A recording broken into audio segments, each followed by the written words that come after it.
কতবার দোয়া ইউনুস পাঠ করলে গাইবী সাহায্য পাবেন আপনি। আল্লাহ রাসূল সাল্লাল্লাহু আলাইহি ওয়াসাল্লাম তিরমিজি শরীফের বর্ণনা বলেন 3505 নম্বর হাদিস, আল্লাহ রাসূল বলছে যারা দোয়া ইউনুস পাঠ করে আল্লাহ পাকের কাছে কোনো কিছু চায়, আল্লাহ পাকের কাছে সাহায্য প্রার্থনা করে, আল্লাহ রাব্বুল আলামিন সঙ্গে সঙ্গে তাকে সাহায্য নাজিল করে। অনেক মুহাদ্দিস, অনেক মুফাসসির এই আয়াতটাকে, এই দোয়াটাকে দোয়া ইউনুসও বলে থাকেন। এটা আল্লাহ রাব্বুল আলামিনের গায়বী সাহায্য পাওয়ার একটি অন্যতম একটি দোয়া। তিরমিজি শরীফের বর্ণনায় আল্লাহ রাসূল সাল্লাল্লাহু আলাইহি ওয়াসাল্লাম বলেন, আমার ভাই ইউনুস আলাইহিস সালাতু ওয়াসসালামকে যখন নৌকা থেকে যখন সাগরে নিক্ষেপ করা হয়েছিল, নৌকা থেকে যখন তাকে সাগরে নিক্ষেপ করা হলো, তিনি পানির নিচে পড়ে গেলেন। পানির গভীরে যাওয়ার পরে তাকে মাছ খেয়ে ফেললেন। তিনটা অন্ধকারের মধ্যে তিনি পড়ে গেলেন, পানির অন্ধকার, মাছের অন্ধকার, রাতের অন্ধকার। তিনটা অন্ধকারের মধ্যে থাকলেন, কোথাও কোনো সাথী ছিল না, তার কাছে কোনো সাহায্য করার মতো কোনো মানুষ ছিল না। তিনি জানতেন যে আমাকে আল্লাহ পাক ছাড়া কেউ সাহায্য করতে পারবে না।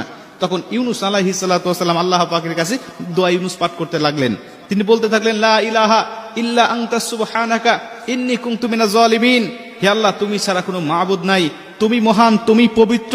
আল্লাহ, আমি জালিম হয়ে গিয়েছি, আমি নিজের উপরে জুলুম করেছি। আল্লাহ, তুমি ছাড়া সাহায্য করার মতো আমার কেউ নাই। আল্লাহ রাব্বুল আলামিন তাকে মাছের পেট থেকে আল্লাহ পাক তাকে হেফাজত করলেন। আল্লাহ পানির অন্ধকার থেকে তাকে আলোতে নিয়ে আসলেন, রাতের অন্ধকার থেকে আল্লাহ দিনের আলো দিলেন। তিনি মুক্তি হয়ে গেলেন, তিনি আল্লাহ পাকের শুকরিয়া আদায় করলেন। মুসা আলাইহিস সালাতু ওয়াসসালামের জামানায় এমন ঘটনা পাওয়া যায়, এই দোয়ার মাধ্যমে আল্লাহ পাক তাকে অনেক পরিত্রাণ দান করেছেন। আল্লাহ রাসূল সাল্লাল্লাহু আলাইহি ওয়াসাল্লাম বলেন, তুমি যখন এই দোয়াটা পাঠ করে, অর্থাৎ সূরা আম্বিয়ার 87 নম্বর আয়াত, এই লা ইলাহা ইল্লা আনতা সুবহানাকা ইন্নী কুনতু মিনাজ জালিমিন, এই আয়াতটা তুমি পাঠ করে আল্লাহ পাকের কাছে সাহায্য চাইবে, আল্লাহ পাকের উপর অবধারিত হয়ে যায় তোমাকে সাহায্য নাজিল করা। অনেকে বলতে পারেন